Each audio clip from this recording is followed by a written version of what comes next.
listening to the Scoop Slam Podcast.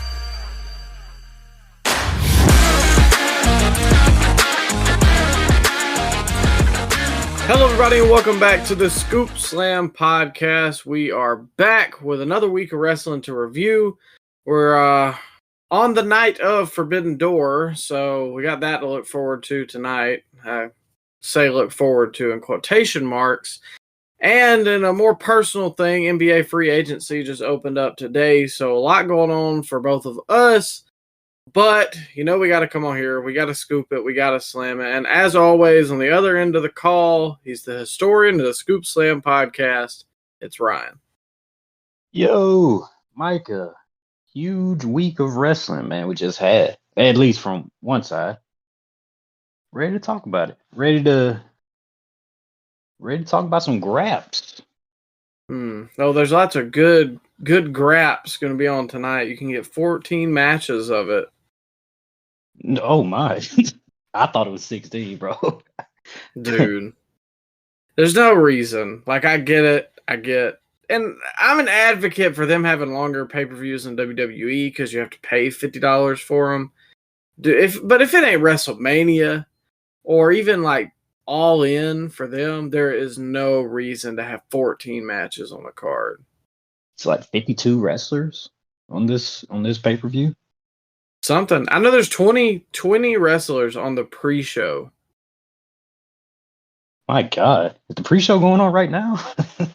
It probably started at freaking noon for them to be finished in time. 10 o'clock in the morning, they started. Yeah.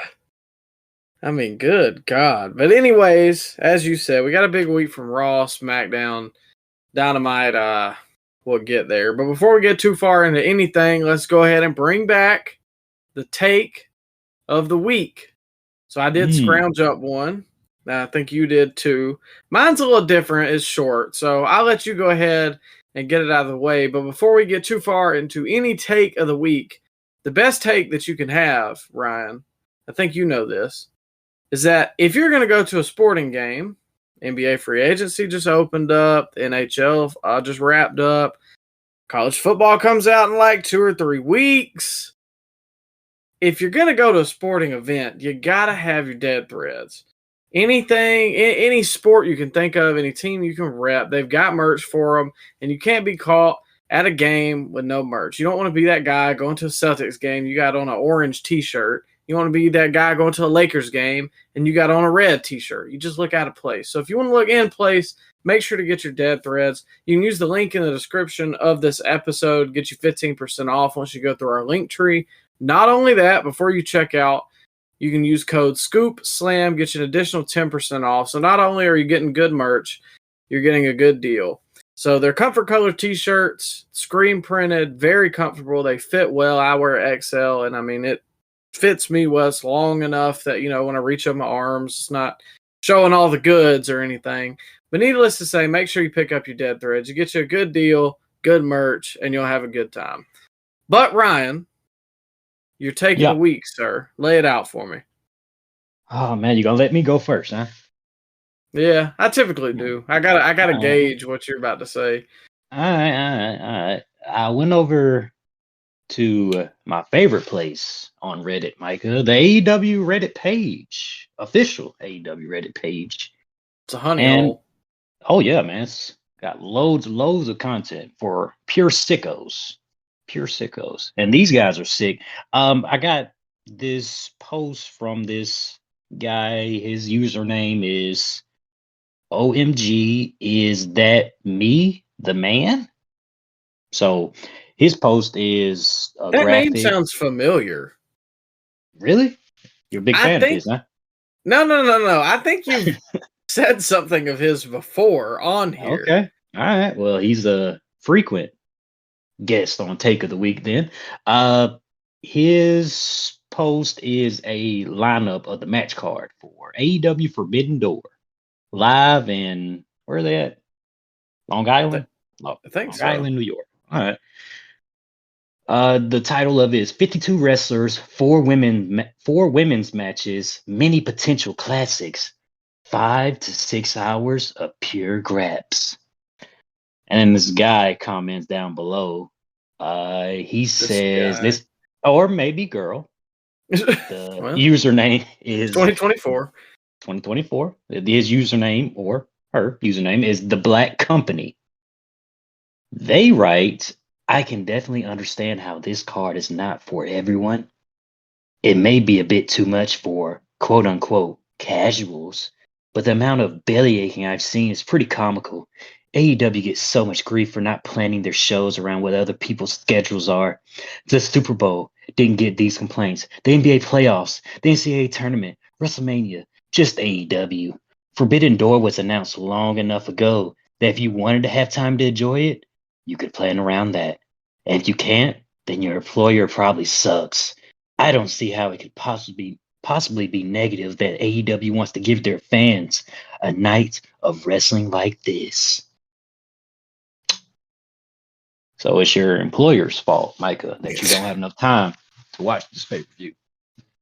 Oh, okay. So I guess I should just get off of my just quit my job or just get off of my regular schedule that everybody has, which is Monday through Friday. Call off of work, Micah. You're gonna need the whole week to watch this. Yeah, you ain't kidding. It usually takes me 3 or 4 days because I'll watch like 2 matches. I'm like, man, all right, I'm done. It's your fault, Micah. You had enough time to plan for this. I was a fan like when I was a kid. I liked Sunday pay-per-views, but now as an adult, Saturday pay-per-views are so much better because either I can plan around it better or I can watch it the next day on Sunday. Whereas now, if I miss it, I'm going to have to watch it on a day that I have work, and I'm going to have to spend hours doing that. And I know that we do this, so usually I have to watch it a little bit more intently than most people, but I don't know, man. It's like 6 hours on a Sunday night, and I work second shift, so I can actually stay up late. But what about these people that have to work at like 8 in the morning? My God. What about our brothers and sisters across the pond that has to stay up till 7, 8 in the morning Dude, to finish this way. pay-per-view? Yeah, bro, it's insane. But it's our fault that we didn't plan around this 8-hour extravaganza. And they compare it to the Super Bowl. Yeah. Or like the college football playoffs. That's a once a year thing that has been established for like 50 years. Oh, what about they compare it to WrestleMania? Also something that's been around for like, I know every year around April, I'm like, okay, one weekend, I'm going to have to set aside some time, have everybody over. We're going to cook. We're going to, get together and watch WrestleMania. I'm not doing that for King and Queen of the Ring. Like that's what this is. It's a B show pay-per-view. Apparently it's on the same level as Wembley. That's what people are telling me online, Micah. Oh my God. Well, where else are you going to see Hechicero face MJF? Oh, I'd like to. Wherever it is, I'm not going to watch it. You're not going to be there, huh? Much. No. It's like Jericho's in CMLL next week. That's people on the internet, dude. I don't understand that. How in God's name can you keep up with WWE, AEW, New Japan, CMLL? Like it don't even. Bro, and I have a lot of free time. They have no job. They probably live in their mother's basement. I mean, come on now. They probably watching nothing but professional wrestling. Only pure graps. And Joshi. I think I could probably name something else they watch too, but yeah, they're grabbing onto something when they're watching. Yeah. But I got one for you here, Ryan. This one is from a different place. It's the r/WWE Reddit. Oh, okay. All right. A lot of delusional people over there too. Yeah, so we'll switch it up just so everybody thinks, oh my God, they're just WWE bootlickers. So here we go. This I wish. This is from Physical Media for the Win. All right.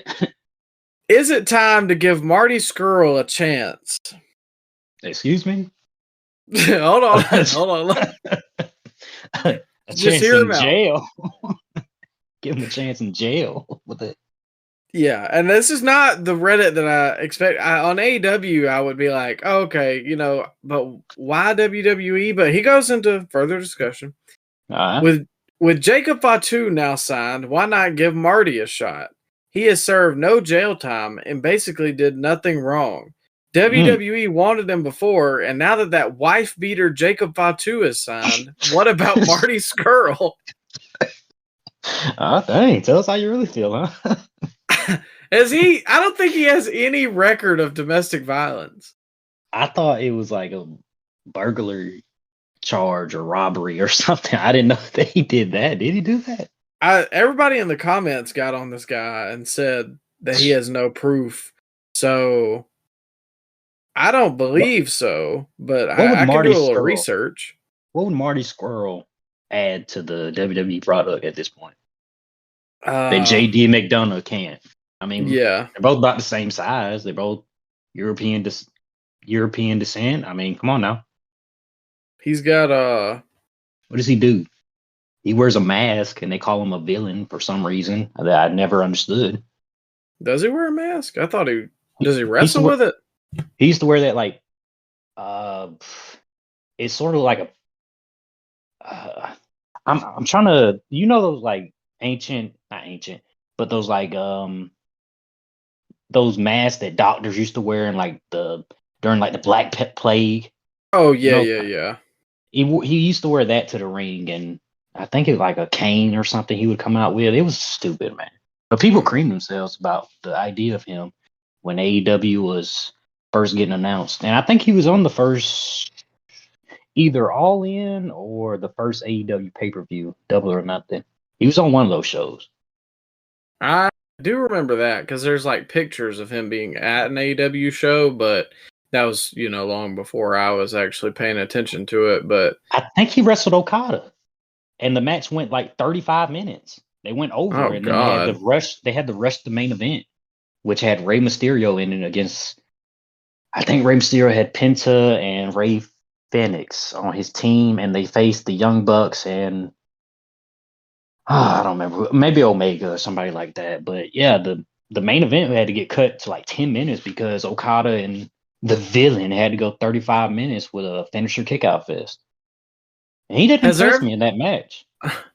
Has there ever been a better name for a wrestler before anything ever came out about them being, a horrible human being than the villain? I'm trying to think of one, man. Nah, it's pretty appropriate. It kind of makes me think of that Rock SNL skit where I hope you've seen this. It's like a science conference or whatever, and they have to make the world's most evil invention. Nah, I haven't seen it. Oh my god. Okay. I don't know if I should spoil it or I'll just send it to you after. Just send me the clip. Okay. It's not I don't even know how to describe it. Some people don't think it's funny because it's very messed up. But it's really funny to me. So plus it's got The Rock in it, so that adds a couple points. But I'll send it to you after, and yeah, it kind of ties into the whole Marty Skrull thing. But anyways, we do got some wrestling, some graps to talk about, as the sickos like to refer to it. But let's start last Monday night on Raw. We open up the shoe. Oh man, okay. Easy for me to say. We're off to a hot start here, ladies and gentlemen. We open up the show with Drew McIntyre pretty much already in the ring. And obviously he is, going to address the CM Punk situation. And he says that he's declaring for the Money in the Bank match, which he has a triple threat match next week on Raw. But basically he was just continuing to further the fact that he's a top 3 promo in WWE right now randomly. Like, as a babyface, he was just a middle of the pack guy to me. And then all of a sudden, like a switch flipped, and he's arguably the best thing in WWE right now, maybe outside of Punk or Cody. Yeah, I agree. He's been doing some good work. Do you think that they're going to well, I guess I don't remember who he's facing next week in that triple threat. But do you think he's actually gonna go to the Money in the Bank match? Because I feel like that sets up an obvious Punk screw job. But do they Yeah, screw Drew again? I think that's where the story has to lead, because Drew mentioned in this promo that he's going to wear the bracelet that he took from Punk on Friday in the Money in the Bank match. So that gives Punk enough fuel to the fire to go screw Drew over one more time at Money in the Bank.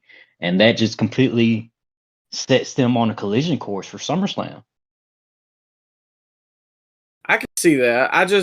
I wondered if maybe it's starting to rehash the same thing over and over again. Because, like, and it kind of hit me. I thought, well, if I'm Drew McIntyre, why am I going to keep going for opportunities that I know Punk is going to screw me out of? You know what I'm saying? Well, he think he's killed CM Punk, which it looked like he left him for dead in Chicago. Well, So he that think is he's true. he's rid of Punk until Punk shows back up and takes that bracelet back. You think he steals a bracelet from Drew? You think Drew has like a 3MB bracelet that he wears? What if what if Punk stole that? They'd be even then, right? I wouldn't hate it. Bring back All right. Heath and Jinder. Oh man, I forgot about Heath. Hey, what's he doing? He was in TNA for a while, wasn't he? Is he still there? Your guess is as good as mine, to be honest with you. They got a working relationship with him. Why not? One off, just for one night. So, okay, other than that, the only other thing that I would like to see from this before we get to SummerSlam, and this is just kind of a small thing. Do you think we get a Punk beating up, or a Drew beating up Punk in the hospital angle? No, come on. No. Come on. I think it would work. I don't know, because that would be more comical to me if he showed up and beat up Punk. I thought he was gonna do something. Well, I thought AJ Lee was gonna be on the show last Friday, and then McIntyre could have bludgeoned Punk in front of AJ Lee. That'd have been cool to see. Yeah. I wouldn't mind her getting involved in this storyline to add some more fuel to the fire, because they still got about 6 weeks till SummerSlam. That's what somebody put online, that they're really hoping that she is the one that knocks him off the ladder, which I think would be cool. But then, okay, so obviously Gable won, and we'll kind of get into some of the Wyatt stuff later, but I feel like they're also going to screw him at Money in the Bank, so I don't know. Bro, it's a lot of directions they can go in this Money in the Bank. It's very unpredictable, because you just mentioned Gable. I can see him winning the Money in the Bank. But then I look around in the field and Jey Uso's there. LA Knight's there. There's a lot of guys that could win this Money in the Bank contract. I think my money is on Jay for now, but at the same time, like, I wouldn't hate it for Gable, because he's probably the best heel in there right now, and it's always hard to have a baby face Money in the Bank. But at the same time, it's like, and if LA Knight's probably going to get screwed out by Logan, so that's the reason I don't think that's going to happen, and then he'll win the US. That's why I really didn't even like them putting LA Knight in the Money in the Bank match. Well, it gives him a win against Logan Paul. Well, yeah, but I mean, they could have had Santos do something. He's getting no reaction, which makes me sad, because I like Santos. But yeah, I like him too, but the people do not care about, like, you don't even hear like a smattering of applause when he comes out. It's just like, bro, this guy's on the roster. He hasn't feuded with anybody except the LWO over the last 2 years. Yeah. Well, who else has he feuded with? Yeah. Well, they kind of had him and LA Knight go back and forth, but it's like a smaller feud to build to the Logan LA Knight thing. Yeah, and not Logan. LA Knight just kind of put him down with no problems at all. Let me ask you something real quick, Micah. Do you think, since we have a precedent right now of the Money in the Bank can be cashed in on a mid-card title, do you think that's how they get the title off Sammy? They put the Money in the Bank contract on Gable? and they let Gable cash in on Sammy? I Would you wouldn't. hate that?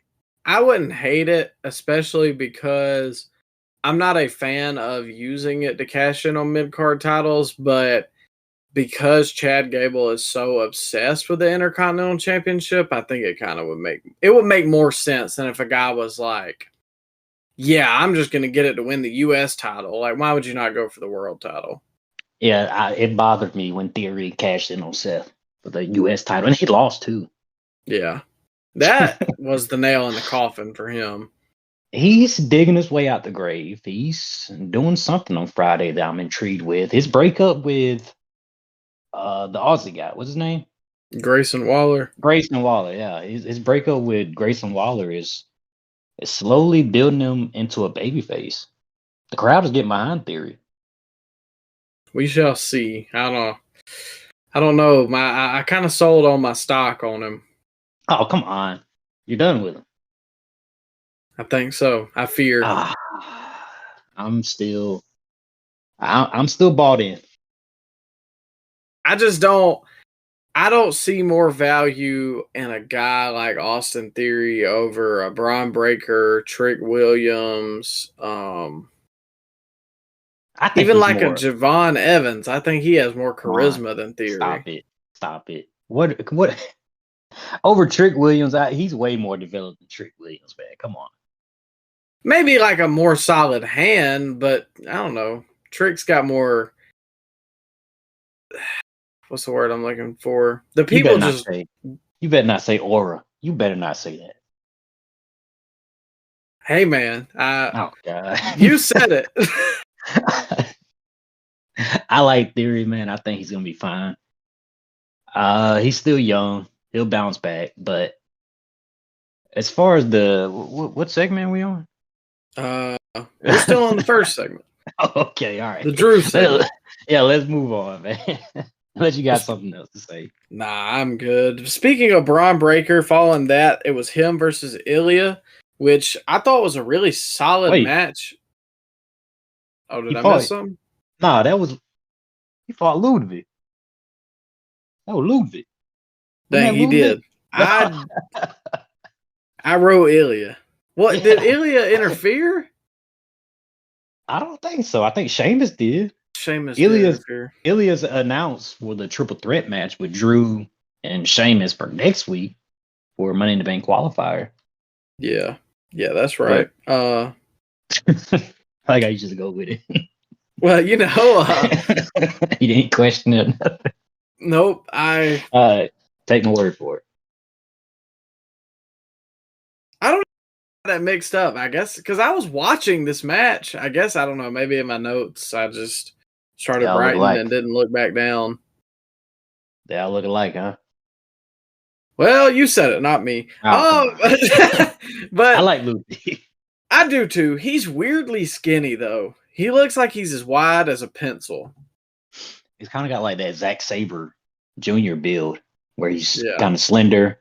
Well, he's in better shape than Zack Sabre Jr. But you know what I'm talking about, that weird big head, slender body type. JD McDonough. Yeah, a taller JD McDonough, yeah. I like how they keep getting on his head, well, no pun intended, about his head every week. Especially Cole. Shout out Michael Cole, too, man. He did half the show by himself. Yeah, that's hard to do. I mean, because I don't know, you got to be quick on your own, you know, like. You got to tell the stories and call the match. Yeah. And that takes some talent, which he's been doing it for 20 years. So if it could be anybody, it would be Cole. Do you like Miz on commentary? I didn't hate it. I actually thought he did pretty solid. Yeah, and I'm sure they told him maybe like 30 minutes before the show that he's calling it. Because it was a last-minute decision with Pat.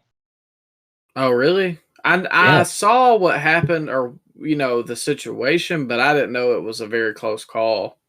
Bro, they told Miz maybe an hour, 30 minutes before the show, and he just went out there. Can you imagine his commentary team back in like 2011 when Michael was he was glazing Miz every week? Can you imagine that commentary team?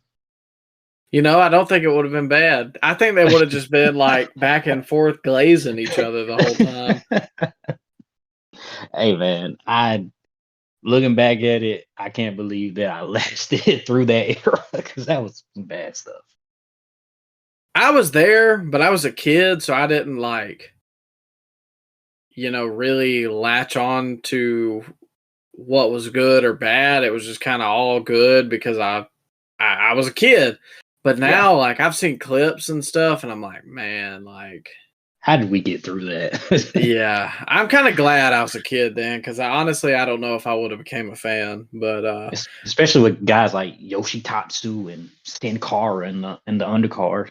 hey, Yoshitatsu had that gas theme though. It had no Can't right ever to forget be that. catchy. Yeah.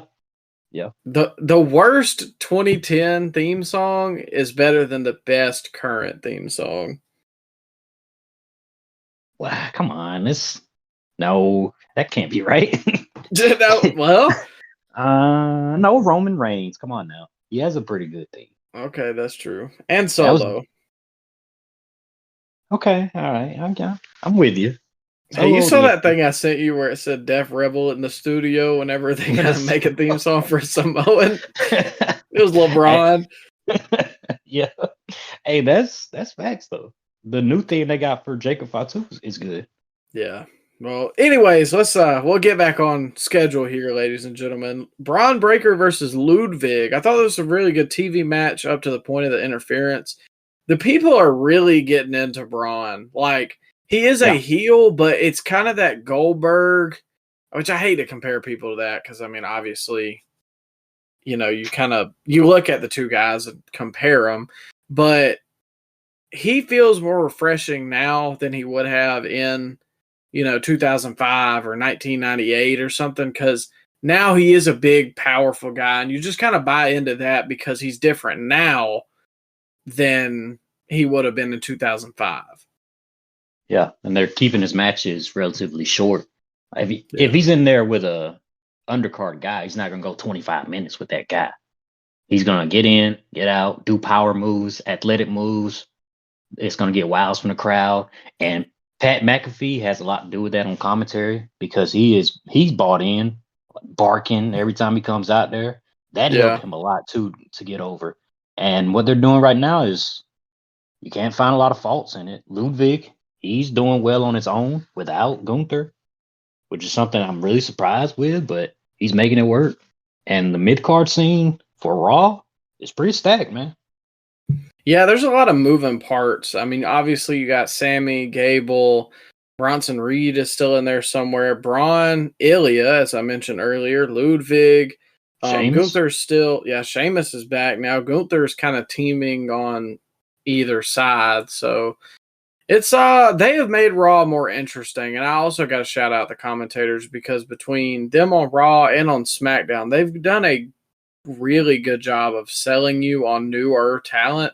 And I think that's something that has been missed in the past few years of WWE because it just the product feels inspired, so the commentators sound inspired. But, in 2018, it was just like, oh, well, here we go. Here's Baron Corbin. Like, it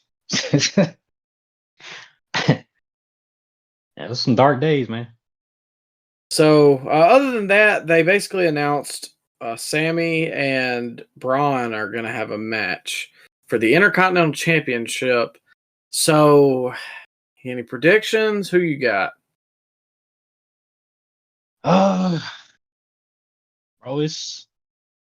I don't think it'd be the end of the world if they put the title on Braun.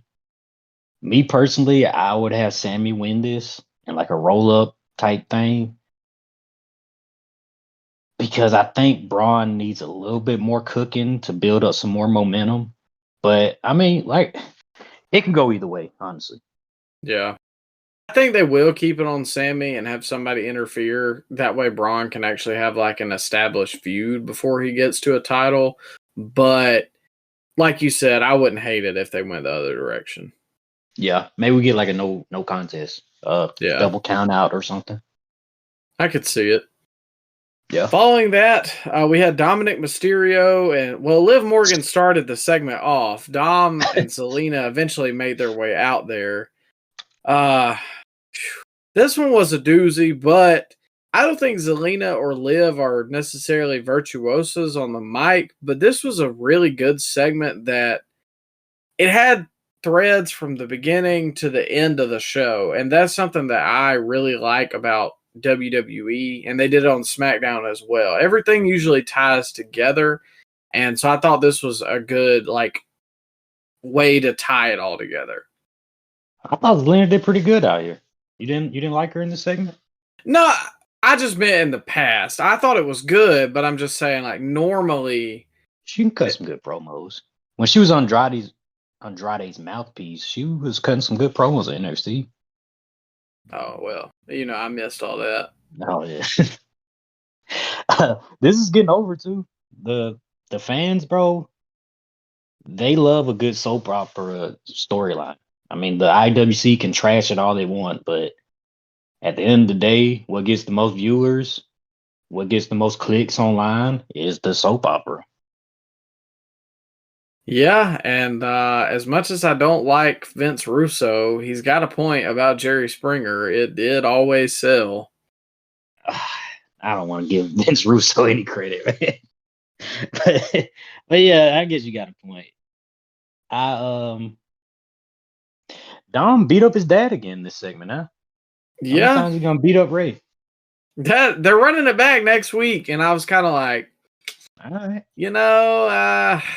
I'm not a big fan of it now. Oh, We come saw on. it at WrestleMania. Then we saw it again at WrestleMania. Did Dom just beat up his dad to save his girlfriend? What's going on here? Or maybe he just hates Ray that much. He is a deadbeat. Well, so they say. I don't know. I see a lot of people online say that this angle is uncomfortable for the company to be running right now.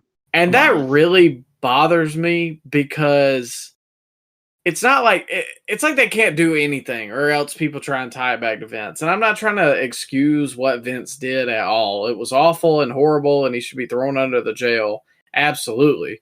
But he's not there anymore. So what does that have to do with what this angle is trying to do? You can't tell me that the Judgment Day segments in the back, when they were all looking at the phone because of the text messages that Liv sent. What did Carlito say? And Damian just glared down at him. I think that, oh, that's cool or something like that. Oh yeah. She sent the whole Judgment Day of PS5, man. So I don't know. There's elements of it it's different enough, and they're not explicitly saying Liv Morgan sent Dominic Mysterio nude pictures. That's not what they're saying, but there's just heavily implied things. Yeah. And it's really catching on. And I'm excited for when Rhea comes back too. Yeah. And it gets the most engagement online. On Raw, Yeah. what gets the most engagement is the Wyatt stuff and the Liv Morgan Dom stuff. And those are both soap opera. Those are both drama-induced segments. Those aren't graps. Those aren't 35-minute bangers. I mean, bro, what sells? It's the storylines, the characters, it's the gimmicks. And I would rather see them do that than Chris Jericho versus Minoru Suzuki in 2024. So, oh, God. Yeah. Do with that what you will. But after that, or did you have anything else to add about kind of how that tied? I didn't really have anything about the main event. I mean, we got new tag champs, but I guess did you have anything about the overall Judgment Day throughout the show? No, it did surprise me that Judgment Day are new tag champions, but it was time to get the titles off Truth and Miz because it did kind of run its course. And yeah, now with Liv making sure the Judgment Day get the tag titles, it adds to the story that she is winning over the Judgment Day slowly but surely, while Damian Priest looks on disappointed in the background. And he said something in the Seth Rollins promo that might tie into what happened in that main event segment. So yeah, man, I'm excited to see where it goes. Yeah, and we'll get to the Seth thing as well. Yeah. I do have to shout out Truth though, because I did get cracked up at him and Liv in the back whenever she walked off, and he was like, "I always like Carmella." Bro, how could Carmella screw him over like that in the tag match? Oh God, and I wonder, like, for that reason, I kind of wish Corey had been on commentary, but it was still good nonetheless. Because then, can you imagine after the match, like if he went over there and was yelling at Corey or something as they went off the air? That would have been hilarious. Yeah, I agree. I love R-Truth, man, but you can't try to hug somebody when they're on the apron. That always ends badly for some people. Yeah, or like, almost everybody. It's like a wedding on the wrestling show. You can't do that. Or like a table during a contract signing. You know somebody's going to go through it. Yeah. So after that, Chad Gable, we talked about earlier, qualified for the Money in the Bank stuff, and then we got we got Nikki Cross coming out, spooking Gable. She drops the VHS off at Michael Cole's desk, and then they play it. They play this, I don't even really know how to, a sit-down discussion with Bo Dallas with himself. Like a therapy session. Yeah. Yeah. And with himself. Well, I mean, like, it was with himself, but it was still good. But like, I don't really know how to describe it. All right, okay, let's go with it.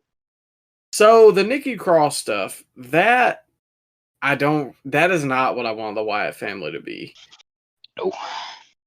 Now I'm fine with them dropping the VHS off because I thought that kind of added a sense of realism, like, let's take it to the truck. Yeah. Well, not only that, it's just like, okay, and now we've got the Wyatt family. Like, if they're hijacking the show per se, why would they play that? But I guess it makes more sense for Cole, like, they set it up well. If they just went to it after the R-Truth and Carmella segment, and they just had the video playing with Bo talking to himself, it wouldn't make any sense. Yeah. Because why?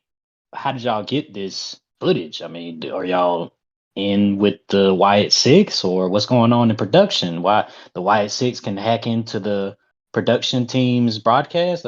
So it did make sense. They covered up, the loose ends, which is something they've been doing really well since Triple H took over. And yeah, man, the Nikki Cross stuff, the spooky stuff, it was a little, it wasn't something that I want to see. Yeah, but they made up for it with that segment. Absolutely. That's because when you texted me and were like, I think they're leaning into the spooky stuff. That was the part that I saw that she chased him off. I didn't see the Bo Dallas interview until later, and that's why I was like, if we go more with this and less of the Nikki Cross appearing in the fog machine, like I'm cool on that. But the Bo Dallas part, he cut a really good promo. And yeah, it is a little hokey, but you can kind of see it as a guy who's messed up mentally, who has gone through a lot, obviously.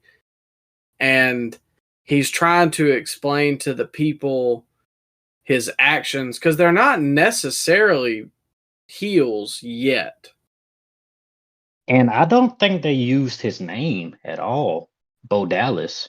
So maybe we get a name change. You think that's what we're gonna get? He goes by his real name. I wouldn't hate that, because Bo Dallas is already kind of established, I guess, and it doesn't have a tie to Bray Wyatt. And it's the first time they've ever acknowledged that Bray and Bo Dallas are legit brothers on WWE television. Yeah. So maybe this is a whole new character for Bo Dallas entirely. I thought he did good, though. I mean, he oh yeah, is a better promo than I gave him credit for. Yeah, he's really, really good. And I could hear the Bray Wyatt voice in him somewhere. You can tell they're brothers, especially the face. You can tell they're real brothers. I just wonder again if they're gonna keep this going with Gable. Are we leading towards a Bo Gable match at SummerSlam, or like what is a payoff? Because Gable's booking has been kind of funky the past little bit. It was like, okay, he swore to God he would beat Gunther for the Intercontinental Championship, then he didn't. So that kind of makes him a weak baby face. Then he goes crazy, and you expect him to beat Sammy, and he like still has yet to do so. Now he's going with this. So then I thought, well, maybe they're putting the Money in the Bank on him. Now he's tangled up in all this. I don't really know. I don't know what's going on. They did have a backstage segment where the Creeds and Ivy Nile was consoling him. So I think that's what they're continuing to build towards, the new Alpha Academy with the Creeds and Ivy Nile. I hate that. Plus, Chad can be the spokesman for the Creeds, and then that adds a little bit more legitimacy to them in the tag division. But maybe that's it for the Wyatt Six and Gable. Maybe they just leave him alone at that. He got the message. Yeah. I could see it. To me, that's the best way to go. Now, I can't tell you who they should feud with, but I think we're gonna get promo segments just like this for the next couple weeks with guys in the Wyatt Six sitting down with Uncle Howdy for their I guess therapy session, for lack of better words. And we'll get more explanation of how and why they are together now. Because we got some explanations with Bo Dallas on why he's doing it, and the motivation of his new gimmick. He doesn't want them to make Bray Wyatt what was the word he used? A mausoleum? yeah. Yeah. So I'm thinking that's what we're gonna get for the next couple weeks, just to give this group a little bit more depth. I wouldn't hate that, actually. And then after, I think they should go for Braun and maybe try and recruit him or work that in somehow. But yeah, we'll move to the last thing or if you had anything else, go ahead. No. That's it. We can go to the last thing on Raw. Next up, and for the final thing on Raw, I had Seth and Priest in the ring, which really, I thought it was a good back and forth. The people are very big into Seth, and to me, he is a lot better when he's not being goofy, and he's toned it back a little bit, but it's still like the outfits and just the singing and what's the word I'm looking for? The orchestrating of the people. Like, I'm not big on that, but when he's in the ring cutting a serious promo, he's good. I thought Priest did well in there with him, even though he suffers from swerve syndrome a little bit too, where it's like he doesn't put enough inflection in some of the words that he's supposed to really put emphasis on. But the stipulation is the real big talking point out of this. So either Seth is not going to get another challenge as long as Damian is champion, or Damian has to leave the Judgment Day. So who are we feeling as the winner here? What if Liv screws over Damian in that match to continue? Because the only thing standing in the way of Liv being in Judgment Day is looking like it's Damian Priest. So what if that's how she finally gets Damian away from the Judgment Day? I wouldn't hate that. Or is that too many run-ins on this card? Because I feel like every other match we're saying that somebody needs to get a run-in. Yeah, that is true. Well, if the Wyatts, if the rest of the card, if the Wyatts don't mess with Gable at Money in the Bank, and we just have Punk and Drew and say that's the starting match and have this be the main event, and then they do it, I don't think that is so bad. Now, when you have 5 matches in a row that have run-ins, yeah, that's a problem. But I don't hate that, because then you can pivot to Dom versus Damian at SummerSlam. And that pivots you to Seth versus Gunther. I can see it. That is more of a in-ring SummerSlam match, Seth versus Gunther, than Damian versus Gunther. Damian has improved. He had a pretty good match with Drew at the last PLE. But as far as Damian versus Gunther as a marquee SummerSlam world title match, I don't know, man. I don't know if he's at that level. Yeah, I just don't feel it yet. And Liv screwing Damian out of the world title also kind of plays into effect with something you mentioned earlier, because Damian had that line in this promo where he was like, I don't need them, they need me. So obviously there's already a rift there, and I'm sure Finn would probably start taking the lead.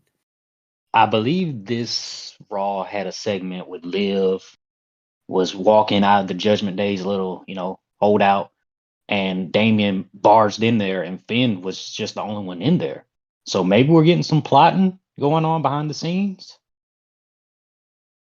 I wouldn't hate it. And that's what I'm saying too, when earlier I like that all of this happened in one episode of Raw. All this development for the Judgment Day. And so next week, okay, we got Dom versus Ray. So obviously that something's going to happen there. I'm sure Damian and Seth are going to have something. So it's still building. We got new tag champs. So they're going to have a segment where they're breaking that down in the back. So I don't know. The Judgment Day, for a while, I felt like they were just kind of the feud with whoever is the top guy on Raw group. But right now, they're really leading the way on Raw to me as the most interesting thing outside of the Wyatt family. But you can only do one segment with that. Yeah, they've been heating up, man. Raw's been on a roll the last couple of weeks. Yeah. Well, speaking of things that were not on a roll, last week AEW did 502,000. This week back up to 681. So I don't know. Maybe it was just a bad week, but only time will tell. That's still the second lowest demo they've had in the history of the show. The one from this week? Yeah. The one from this week. Yeah. Well, I can believe it, and that's because they started the show off with MJF in the ring, which that is fine in and of itself. He really didn't get to say a whole lot before Daniel Garcia comes out. They were in Buffalo. God. So, I get it, hometown guy. And then, I don't know if Daniel Garcia, caught Tony Khan naked. Oh, come on. Or did he give him a Mercedes? Did he tell him I work for free this year? No. What? Come on. Dude, look, I know it's a hot take, and I truthfully, is it? I think it is. Maybe in certain echo chambers of the internet where they love to say everything's great. Maybe it's a hot take there. People love Daniel Garcia online, and look, I mean, as a person, sure, I'm sure he's a great guy. I have no disrespect for him. On my television screen, I'm not a fan. He's okay in the ring. They've got the whole roster is okay in the ring. His charisma is not anything that just screams at me. It's negative charisma. Well, he's got the dance. He does dance. That's what gets the reaction. And he flubbed his lines. Did you hear him say that what did he say about MJF saving him next week instead of last week? Yeah, I did hear that. What was he talking about? Is he a time traveler? Hey, man, that could be a good gimmick. Isn't that Kenta's gimmick? I think that's the other... No. I think that's... Dang, I forgot his name. The Japanese cat. Oh, not Kenta. What's his name? He was signed for WWE. Now he's in TNA. Yeah, him. I don't know. Now I feel bad because I compared the two of them. He used to dress like Marty McFly coming to the ring. Yes, you go ahead. Break down Daniel Garcia. I'll get his name. Yeah, man. I don't know what was going on here. MJF came out and rambled for 15 minutes. It felt like this is not the MJF that I wanted. And then Garcia comes out and they just proceed to suck each other off for 10 minutes straight.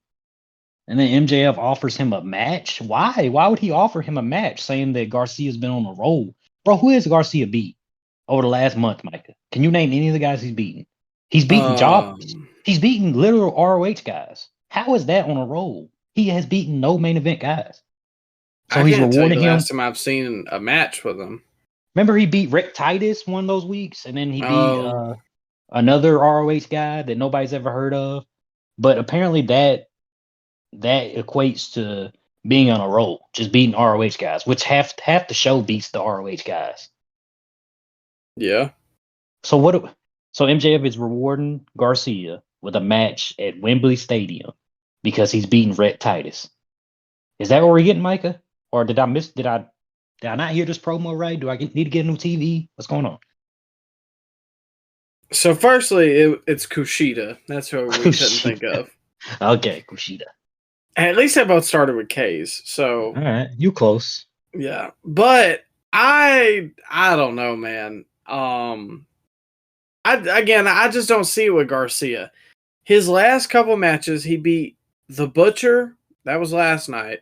Then he beat Rhett Titus, Nick Camarado, Tate Mayfairs. That was all 5 minutes. Him and Shibata defeated the Workhorsemen. And then him, Claudio, Hiroshi Tanahashi defeated Lance Archer and the Righteous on a episode of Collision. Remember those guys? Well, they can't do their gimmick now. Why not? Oh, well. Yeah. You see on the other side of this on the TV, when has that stopped them before? Come on now. Well, I guess that's true. But Wembley, MJF. And I think I'm really hoping that they're going to pivot to MJF and Ospreay, and that's what this really was about.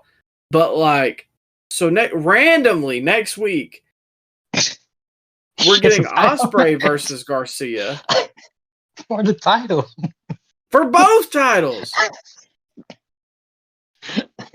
Yeah. And he's getting a match at Wembley with arguably their biggest star in AEW for what? Like, who wants to see that? I guess the people of Buffalo. Well, I was not a fan of this. I don't understand. My uncle, who typically likes a lot more of the AEW stuff than I do, was like, he asked me yesterday, he said, what are they doing with MJF? Like, bro, I'm telling you, it don't feel the same. He does not feel the same. Do you think he's checked out? I mean, I don't know. I guess I expected when he came back to be like reinvigorated, but he's less in suits and more in leather jackets. He just comes out in all black, so he kind of doesn't stick out anymore.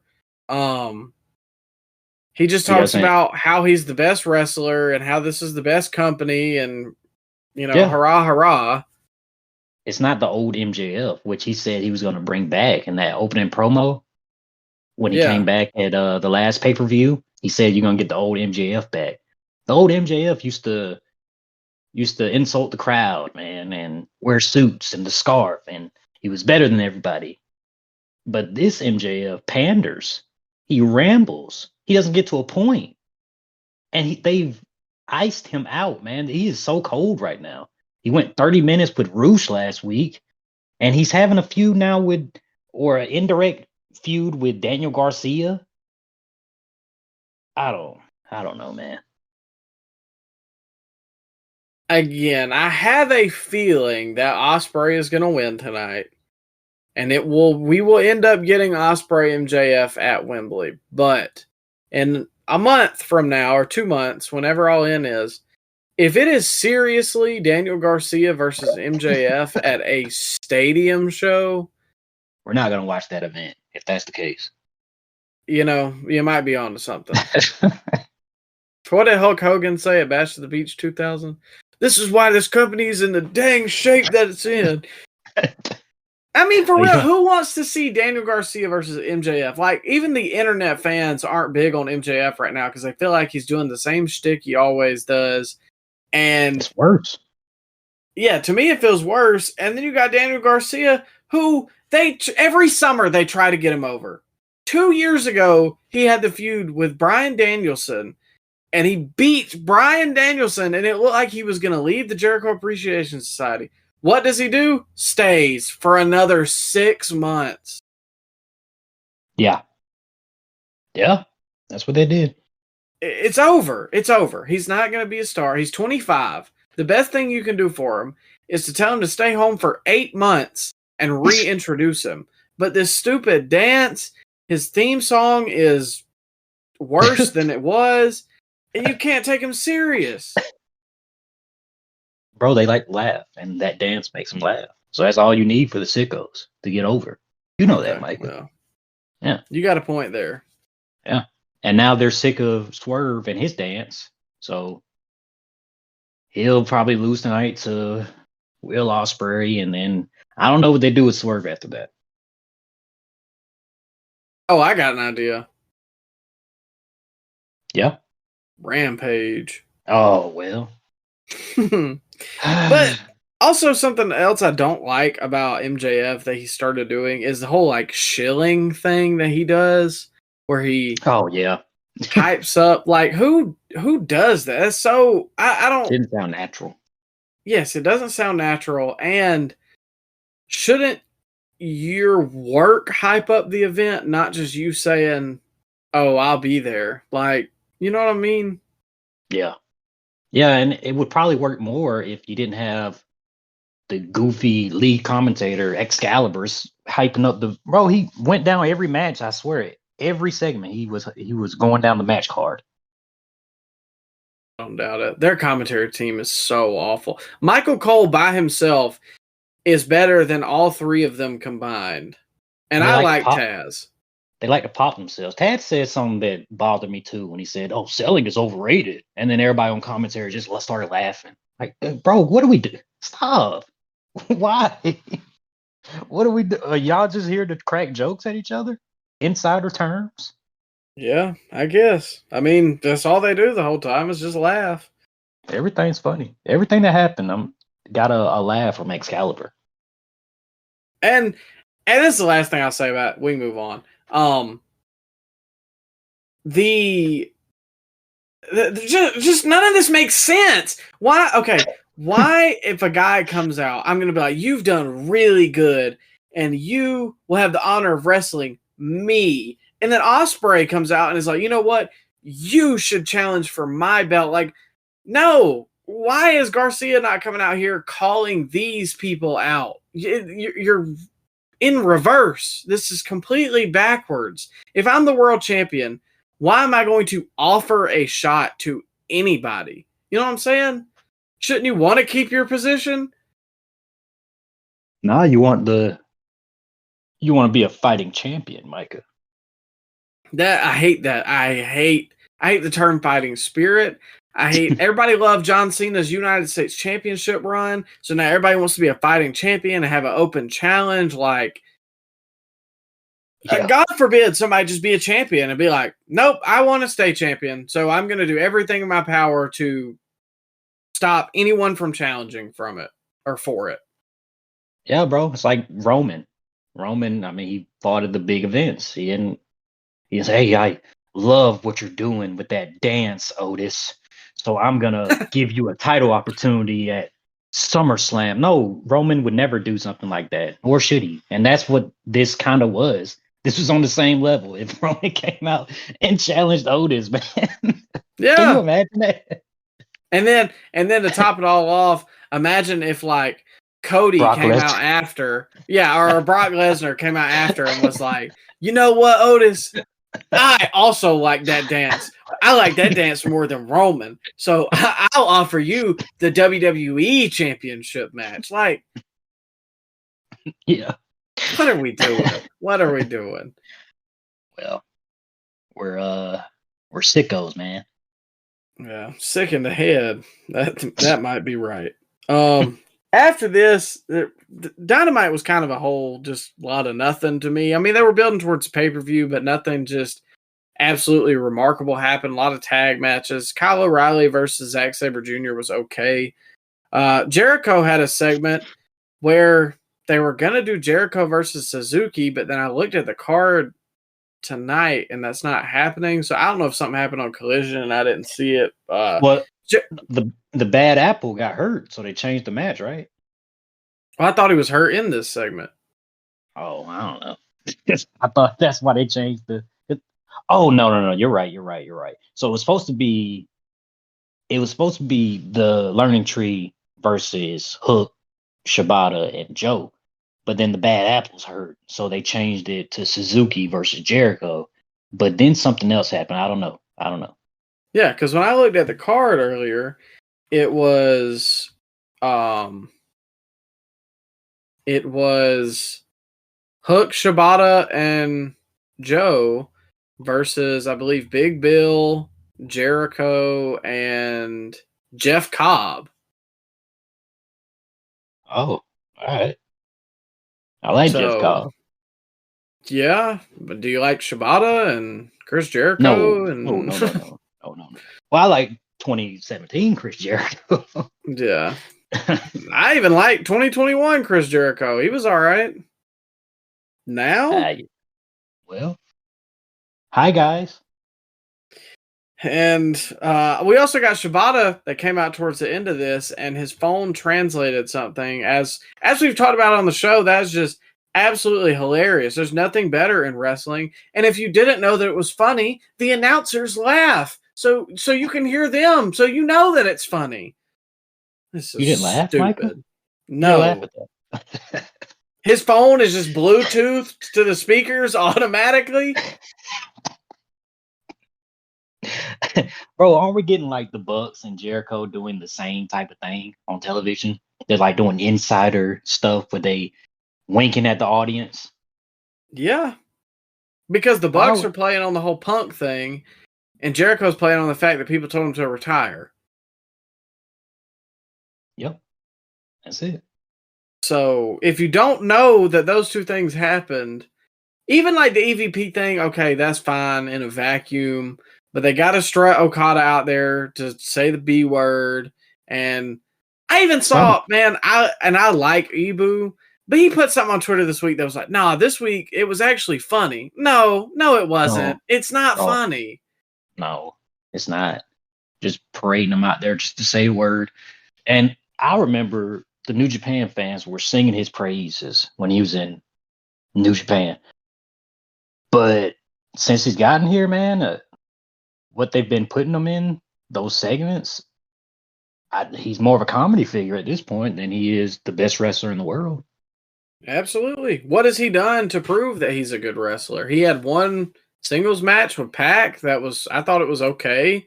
What tonight he's got, I believe it's a 6-man or trios match versus the Acclaimed and Tanahashi, which he could barely walk last time I saw him, so that should be interesting. Yeah. I mean, I like Tanahashi when I've seen him. He's been solid, but he's a New Japan guy, so you know he's not going to win on this card. Have you seen him lately? The last time I saw him was him and who did he face last year at Forbidden Door? Was that MJF? Could have been. I know he faced Moxley one year, but I think that was the year Punk got hurt. So that was 2022. 2023 was... trying to find it here. it was MJF. Yeah. He could barely I remember not being big on that match. He could barely climb the top rope. He was in bad shape. So should be fun. Yep. We're gonna be scissoring tonight, huh? Not us. Oh, you're not invited to the Diddy party, huh? Ain't no party like a Diddy party. I don't know, man. So, Jericho 2024, thumbs down.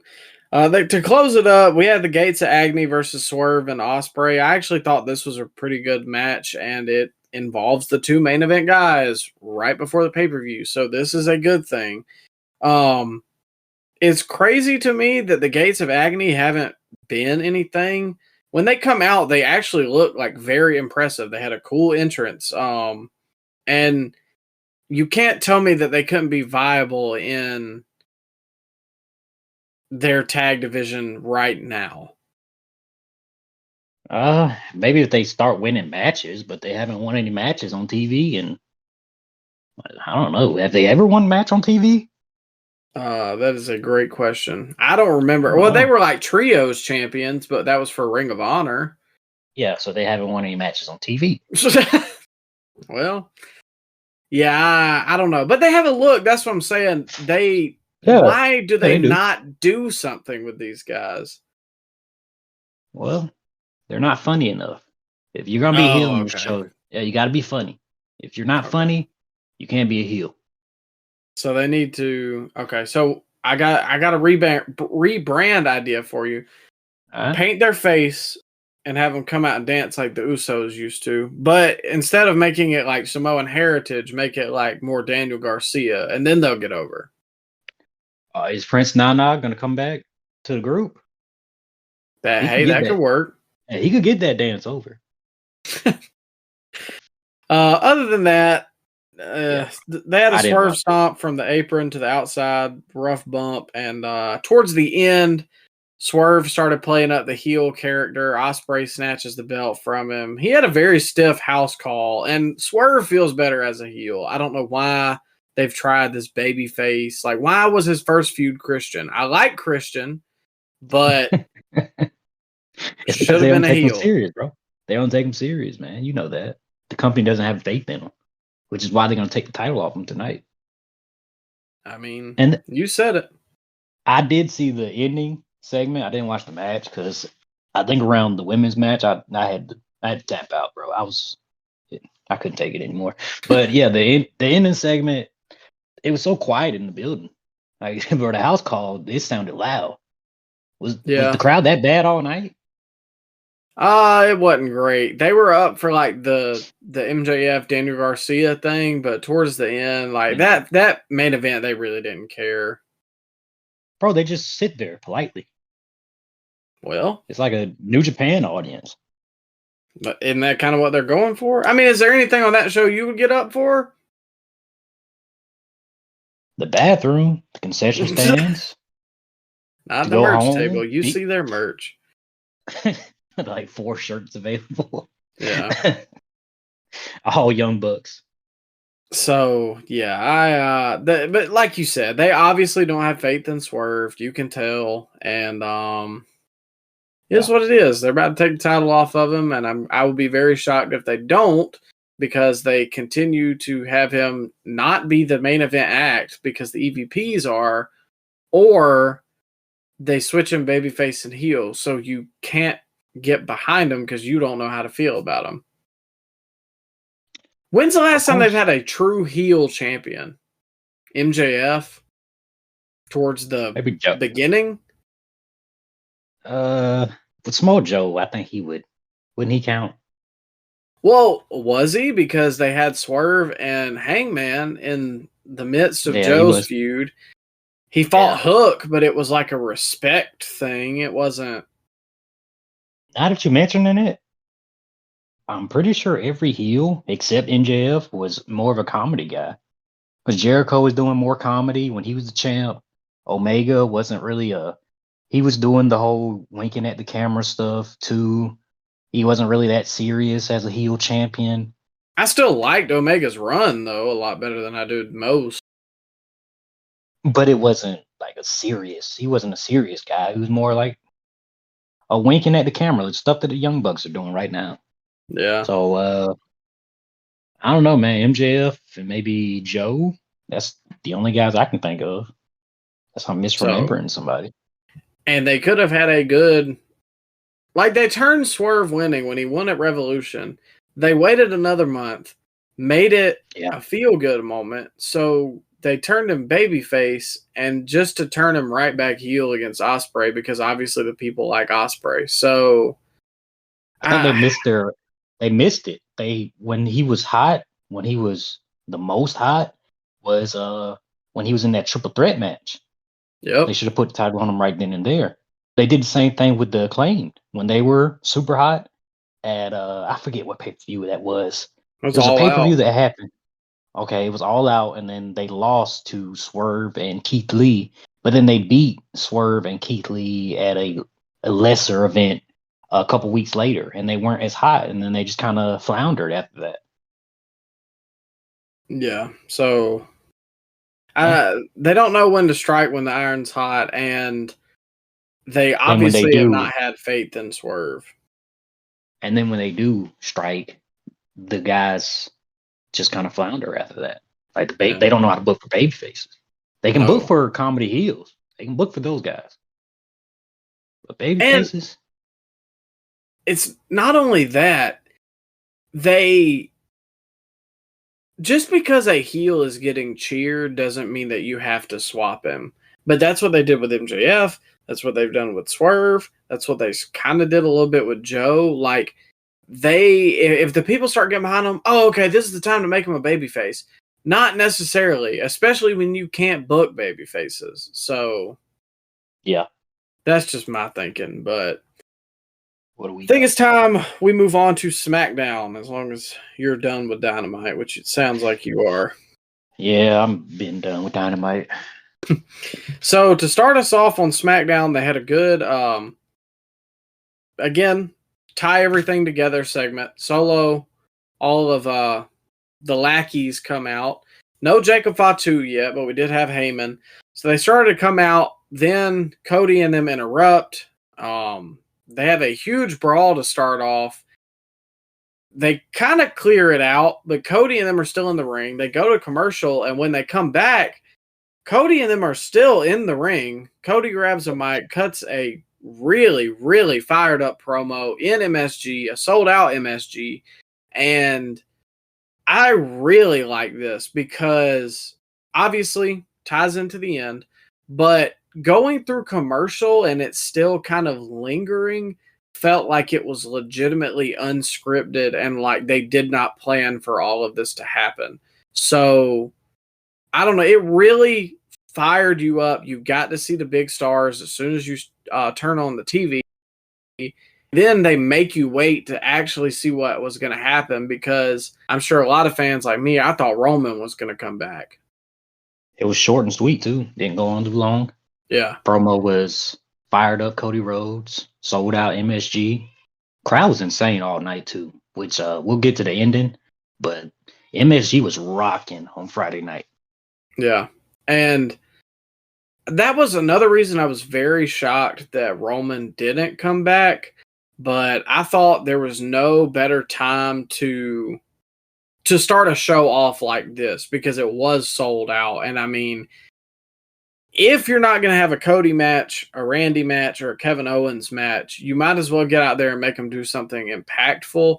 And for Cody to cut that promo and kind of set up what we're going to see at Money in the Bank, which is the 6-man tag, it really fired it up without them interacting throughout the entire show. And it tied up the loose end of why didn't Cody or Randy or KO come out to save Paul Heyman later on? Because they left the building, they got arrested, so they can't come out to help Paul Heyman.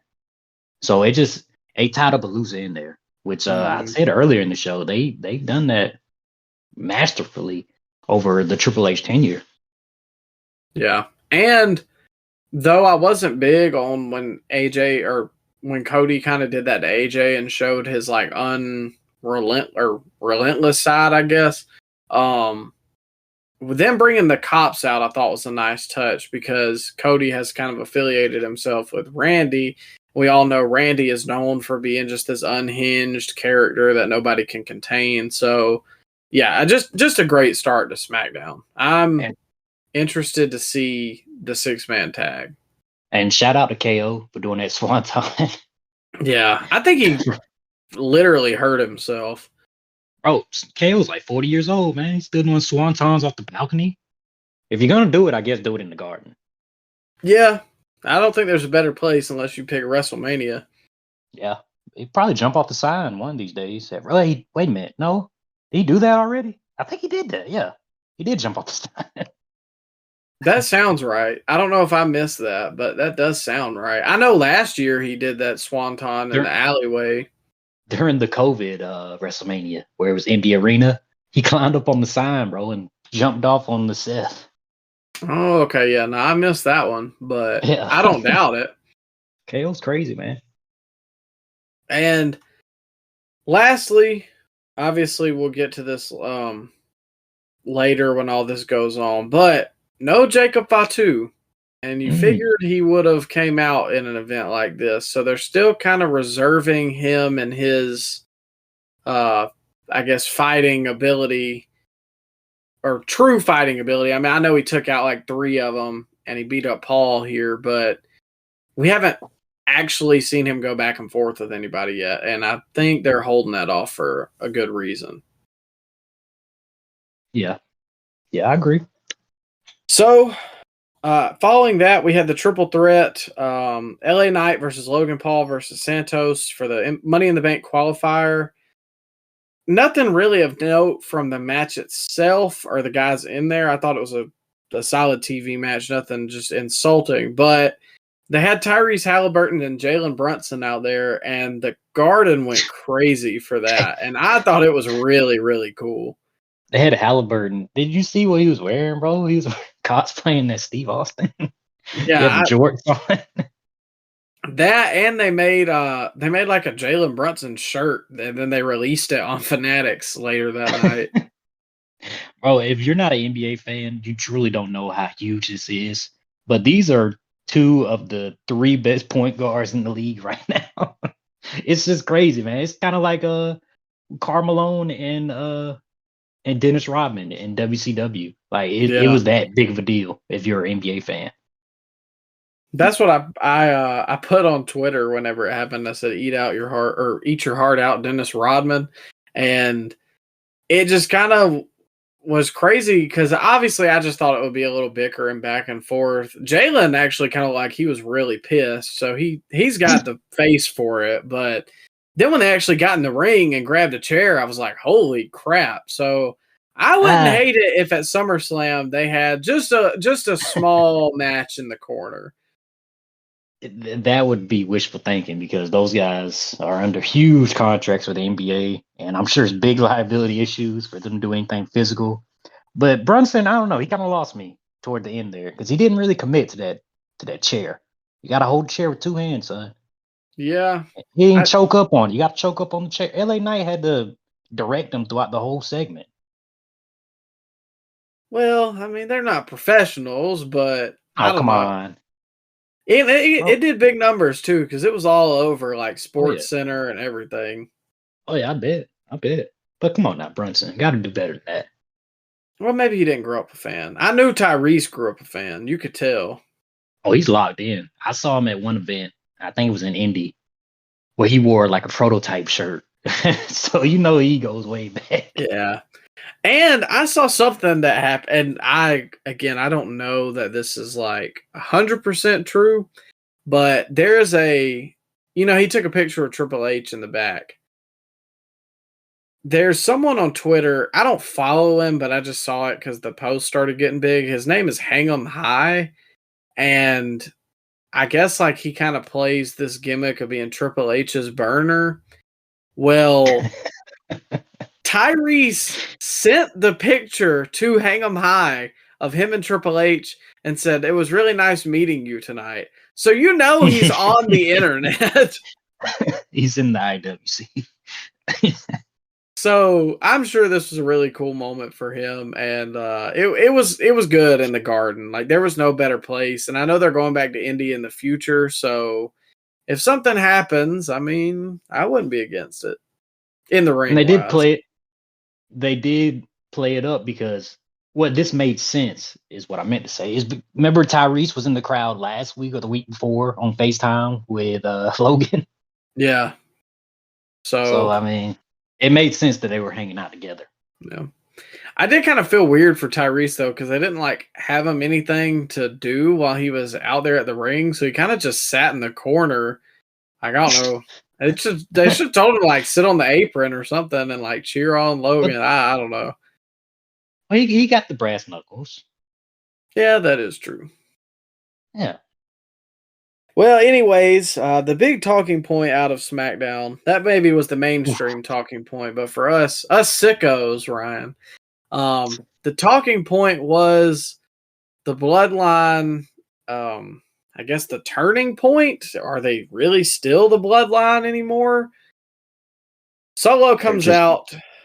Oh, they're go just ahead. a bunch of thugs now. Yeah, just unruly. Have them come out in shiesties next week. Hey, bro, I bought me a couple of them the other day. I'm ready to join the Bloodline. So we got. Well, did you get you the knuckleless gloves? No, well, I should get the weekend light suit that Solo's been wearing, but that might cause some confusion. That might cause some confusion. I mean, who's the tribal chief at that point, Micah? Oh, well, you know. So they come out, obviously, and Solo kind of flips the script on Paul, because earlier he said that Jacob Fatu was not in the building. He takes the microphone out of Paul's hand, introduces Jacob Fatu. Firstly, amazing presentation for Jacob Fatu. The theme song was actually very good. They had the pyro going off on beat with the song, and it really made Jacob Fatu feel different, especially when everybody's theme song is pretty much garbage. This was very well done. And I'm also glad that they didn't change his name, because apparently it was rumored that they were going to. Yeah, and then during the actual segment, he was pacing around in the background like a caged tiger, looking like a madman with those crazy eyes. He's got a better look than any of them to me. Like, I like Tama always looks like he's got that just Chad face on. And Camacho. Toa Leona is just kind of there. But Jacob Fatu has the crazy, like, foaming at the mouth look. Yeah. Oh, yeah, man. He adds to them way more. And Solo, he did the best job I've ever seen him do in this segment with Paul. Yeah. This, to me, felt like the first time that I truly saw Solo as a leader in this feud. If they're going to make it to, like, Roman versus Solo and the two groups or whatever, I could buy it off of what happened this week. He has actual heat now with the audience, what he did.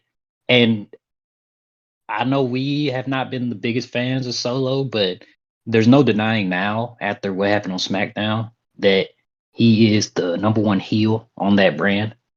Yeah. And I mean, go ahead. Oh, I was going to say, you got to think about it like this too. And obviously we have been on Solo's neck about some of this stuff too, but you got to think the shoes that he had to fill to play the tribal chief role was the biggest star in WWE. It was Roman. And that was hard to do regardless of who it was. Now, do I feel like Jacob Fatu would have been a better fit? Absolutely. But I mean, we kind of had to let it cook a little bit. You got to let it simmer. And this week was very good. Obviously, it breaks down. They all acknowledge Solo as the new tribal chief, except for Paul. And whenever Paul said, "I do not acknowledge you," the place went crazy. Biggest pop of the night by far. It was so loud in there, Micah, that you could not hear his last line. That last word he said, like chief, you could not hear it because the crowd was making so much noise. And is this the first time that Paul has ever been a babyface outside of anything to do with ECW whenever he returns? He was babyface with Brock for a little while in the mid 2010s there, but it didn't last long. Oh, okay. But this is probably the biggest pop he's ever got by far. Yeah. So then, obviously, they beat him down, powerbomb him through the table, which I was... Samoan spike and a headbutt. He took 3 bumps. And this is how long has he been in the business, bro? 40 years? Bro took 3 bumps like it wasn't nothing. It's the most bumps he's taken probably in like 10 years. The only other thing I can remember was when Brock F5'd him through the announce table at SummerSlam. That was funny. That when he takes bumps, it's very memorable. He just doesn't like. He just kind of dies. Like he just completely goes limp. But it works obviously because we can all look at Paul Heyman and be like, man, Heyman probably ain't gonna beat anybody up. But you know, I was a little worried they were gonna be able to get him up too. He worked a lot better than Tony Khan did. Oh, absolutely. Say what you want to, but that was a masterful table bump because he took it and just died, just laid there. And notice how they did the triple power bomb. Yeah, through the table. Nah, come on now. I mean, this tailor-made for a Roman. Say the group, but those who know, they know. This tailor-made for the Roman comeback, and when he comes back, bro, it's gonna blow the roof off the place. How did they make Roman the biggest babyface without even being on TV? I think it's funny they did the exact thing that they did that made everybody hate Roman. Man, Roman's never here. And now 6 months later, it's like, man, Roman's not here. Like, he's the biggest star in the business for a reason. Yeah. Yeah. As we always say. Yeah. And as we always say, how can we miss you if you won't go away? And it works every single time for Roman Reigns. But this was a very good segment. I thought Corey, who is somebody I've been a little negative to sometimes, did an excellent job towards the end of this, like putting them over, where he was like, Wade, we got to get out of here or whatever. And then at the end, he just had that horrible, like almost sick tone of just like, Solo's the new tribal chief. I don't remember exactly what he said, but the tone that he had, it felt real. Yeah, Wade and Corey put over like $1 million, and they've been putting over Jacob Fatu a lot since he showed up. I think it was a big deal too that Jacob was the one that did the power bomb. Yeah, bro. It's last week I said that I don't think Solo's on that level to have a match with Cody at SummerSlam. But in this business, Micah, we are allowed to change our opinions. Card is always subject to change, and right now, I think you got to do Cody and Solo. Yeah, I think that's where they're going, and I was against it, but I mean, I need to see the reaction next week. I feel like they're going to have a ton of heat whenever they come out. Oh yeah, most definitely, and it's legit heat. It's not winking at the camera, haha heat like you get on the other channel. Yeah. So I'm very interested in this. You know what? We dog the Bloodline when it gets cold, but when it gets hot, there ain't nothing hotter on these shows than the Bloodline segments. There's nothing better every time. Like it just, and that's exactly what I was saying about WWE 2 weeks ago. I was like, dude, it feels like they're just, after Clash at the Castle. I did that review, or we did that review, and I was like, dude, it feels like everything is just being drug out forever. And back to back, they've given us 2 stellar weeks of TV right at the start of the summer, and it really feels like everything is picking up by SummerSlam. I feel like SummerSlam has potential to be 1B to WrestleMania 40. Yeah, bro, and all in all, really good SmackDown, and great segment with Paul and the Bloodline. So go ahead, take us home, man. Take us home.